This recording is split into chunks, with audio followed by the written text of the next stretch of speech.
The Indiana Fever just made an emergency roster move that changes everything. And while everyone's talking about Caitlin Clark being out tomorrow, there's something much bigger happening behind the scenes that nobody's discussing. Sophie Cunningham just proved she can run point guard. Odyssey Sims is coming in as the emergency replacement, and the Fever's playoff positioning is hanging by a thread. But here's what the official preview didn't tell you. Caitlin Clark hasn't just been listed as game-time decision. She's been spotted at practice, and I've got the inside Caitlin Clark practice update scoop on exactly when she's coming back. If you're invested in the Fever's playoff push, make sure you're subscribed because what I'm about to reveal changes the entire outlook for this team. But wait, it gets more complicated than anyone realizes. The Fever didn't just lose Caitlin Clark to this groin injury. They lost both Sydney Colson and Ari McDonald to season-ending injuries last week. McDonald broke a bone in her right foot. Colson tore her ACL. That means Indiana went from having 4 point guards to literally 0 true ball handlers. 0. And that's when things got desperate. So yes, Caitlin Clark is officially out for tomorrow's game against Dallas. The team confirmed it, listing her as game-time decision, which honestly was just a formality. There was never any real chance she'd play. Think about it. She hasn't practiced fully. She's dealing with her third soft tissue injury this season, and playing against the 8 and 24 Dallas Wings on 0 practice makes absolutely no sense. But here's what's really happening, and this is crucial. Clark being listed as questionable instead of just out. That's actually huge news. League rules require teams to update injury designations when players return to practice activities. She's back on the court. She's doing work. The comeback is closer than you think. Now, let's talk about Odyssey Sims, because this signing is way more significant than people realize. The Fever brought her in on a hardship contract Sunday, and she's not just some random veteran filling a roster spot. This is a former All-Star, someone who averaged over 11 points and almost 4 assists per game across her 12-year career. She was literally an all-WNBA second-team selection in 2019. She's won a national championship at Baylor. She was the second overall pick in the 2014 draft. Odyssey Sims' All-Star history, this isn't desperation. This is strategic brilliance. But here's where it gets really interesting.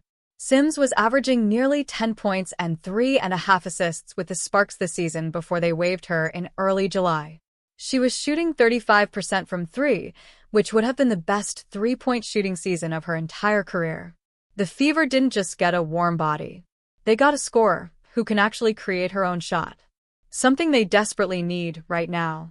And get this, she's wearing number 1 for the Fever, which is perfect because she's literally their number 1 option at point guard until Caitlin returns. Now, about Sophie Cunningham running the point.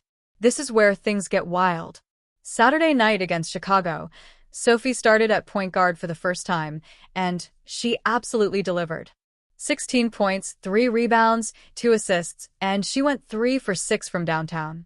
But it's not just the stats, it's how she controlled the game. Remember, Sophie's averaging just 1 assist per game for her career. She's not known as a passer, but when the Fever needed her most, she stepped up huge. The thing about Sophie is she can actually handle the ball and get past half court against pressure, which sounds basic, but it's absolutely critical when you don't have true point guards. Earlier this season, when Caitlin was out, Sophie struggled against elite defenders. I'm thinking about that game where she got completely locked up trying to bring the ball up. But she's figured it out. She's adapted. And that Saturday performance proved she's Sophie Cunningham point guard debut can be the emergency floor general this team needs. Let me paint you the real picture of where the Fever stand right now. They're 17-14, sitting in 5th place, but the Aces and Storm are just half a game behind them. The Valkyries and Sparks only 2 games back. This isn't comfortable at all.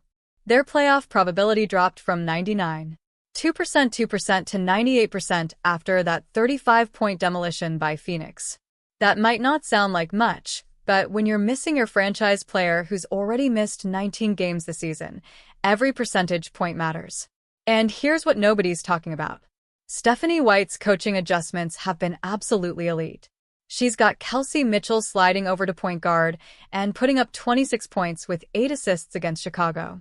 She's got Aaliyah Boston basically running the offense from the center position with almost 4 assists per game. She's turned Lexi Hall back into a starter after benching her earlier. This isn't just survival mode. This is championship-level problem solving. But let's get back to Caitlin because I've got information that hasn't been reported anywhere else. Sources around the team are saying she's targeting either the Connecticut Sun game or the Minnesota Lynx game for her return. That's either this week or early next week. The Fever have just 3 games between now and next Friday before a 4-game break. She needs to play at least 1 home game at Gainbridge before that break to test her body. My money's on the Lynx game. It's at home. It gives her maximum recovery time. And Minnesota's style of play is less physical than Connecticut's. Think about what Caitlin's dealing with here. This season-ending injuries exposed is her 3rd soft tissue injury of the season. Left quad strain, Blambo and left groin, now right groin. She's missed more games this year than she did in her entire college career and rookie season combined. This isn't just bad luck. This is what happens when you go from college straight to the pros with no real off-season. Her body's breaking down from the workload. And here's the scary part. She even said it herself. This is the first time I haven't felt like a young body. The medical evaluations last week confirmed no structural damage, which is huge. But soft tissue injuries are tricky. They linger. They come back if you rush them. And with a Fever at 98% to make the playoffs anyway, why risk it? Why bring her back for a meaningless game against Dallas when you could give her another week and have her fresh for the playoff push? Now about Dallas. Let's be real. The Wings are 8-24. They've lost 5 straight, 7 of their last 8, 11 of their last 13. This is a team that's completely given up on the season. And honestly, this is exactly the type of game the Fever could lose if they're not careful. Trap game written all over it. But with Odyssey Sims making her debut, Sophie Cunningham proving she can run point, and the team playing with that us against the world mentality, I think they handled business. What really impressed me about that Chicago game was how the Fever responded to adversity. 9 available players, no true point guards, coming off a 35-point loss, and they won by 22. That's championship DNA. That's the kind playoff race breakdown of resilience that wins playoff series. And when Caitlin comes back to this battle-tested group, watch out. Let's talk about Grace Berger for a second because she's getting the start tomorrow. And honestly, the Fever giving her away was criminal. She's been solid for Dallas, and now she's coming back home as a starter facing her old team. There's definitely some extra motivation there. But the Fever have won all 3 games against Dallas this season, and I don't see that changing tomorrow, even without Caitlin. The wild card in all this is Lexi Hall. She's been struggling without Caitlin. Her shooting percentages have absolutely tanked. She needs Caitlin's playmaking to get good looks. Without those perfect passes, she's just not the same player. But with Sophie at the point and Odyssey coming in, maybe she gets back on track.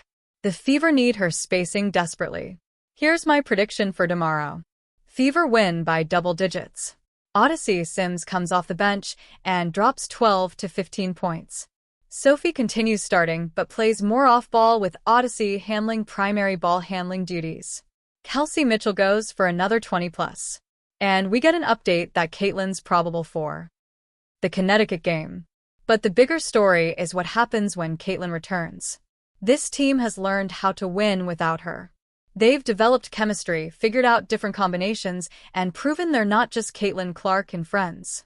When she comes back to this group that's been battle-tested and hardened by adversity, that's when the Fever become truly dangerous. The playoff race is tightening up fast. Phoenix just passed them in the standings. Vegas is surging. Seattle's right there. Every game matters now. And the Fever can't afford to drop winnable games like tomorrow against Dallas. The exclusive return timeline need to bank these wins while Caitlin recovers because the schedule gets brutal down the stretch. One thing that's not being discussed enough, the Fever have raised the bar for emergency signings. Getting Odyssey Sims on a hardship deal when you're fighting for playoff positioning, that's championship-level front office work. Most teams would have just grabbed whoever was available. The Fever got a former All-Star, who can actually contribute immediately. And can we talk about how dominant the Fever were before all these injuries? They won the Commissioner Cup. They were beating elite teams. Caitlin was in MVP conversations before the injuries started piling up. This team at full strength is legitimately scary. The question is whether they can get healthy in time for the playoffs. The medical staff is being extremely cautious with Caitlin, and rightfully so. 3 soft tissue injuries in one season is concerning, but the fact that she's practicing even in a limited capacity tells me the worst is behind us. She's coming back. It's not a matter of if, it's when. And my sources say it's sooner than later. Sophie Cunningham deserves massive credit for stepping up. She went from being a 3-and-dwing to running the offense overnight. That's not easy. That's veteran leadership. That's championship mentality. And honestly, she might have just earned herself more minutes even when Caitlin returns. The truth nobody wants to admit, the Fever might actually be better long-term because of these injuries. They've been forced to develop depth, find different combinations, and prove they can win multiple ways. That's invaluable experience for a young team. When everyone's healthy, they'll have so many more options. Tomorrow's game is about momentum. Win and you maintain that half-fame cushion in the standings. Lose and suddenly Vegas and Seattle are tied with you. The margin for error is gone. But with Odyssey Sims bringing veteran stability and Sophie Cunningham proving she belongs, I like the Fever's chances. The real test comes when Caitlin returns. Can she stay healthy? Can she recapture that early season form when she was dropping triple-doubles? Can this team integrate all their pieces and make a real playoff run? Those are the questions that will define the season. But make no mistake, Caitlin Clark is coming back. She's been working behind the scenes, rehabbing like crazy, and she's determined to lead this team to the playoffs. The groin injury is healing. The practice participation is increasing. The return is imminent. And when she does come back, the Fever are going to be a problem for everyone. If you think the Fever are done, you haven't been paying attention. This team has fight. They have talent. They have coaching. And soon they'll have their superstar back. The playoffs are calling and Indiana's answering. What happens next will shock the entire league. If you want to follow this incredible comeback story, hit that subscribe button and ring the bell because the Caitlin Clark return video is dropping the moment she's back. And trust me, you don't want to miss what's coming next. The Fever's championship window isn't closing, it's just getting started. Let me know in the comments, when do you think Caitlin comes back? Connecticut or Minnesota? And do the Fever make noise in the playoffs? Your takes below. Let's discuss. All Odyssey Sims Sophie Cunningham.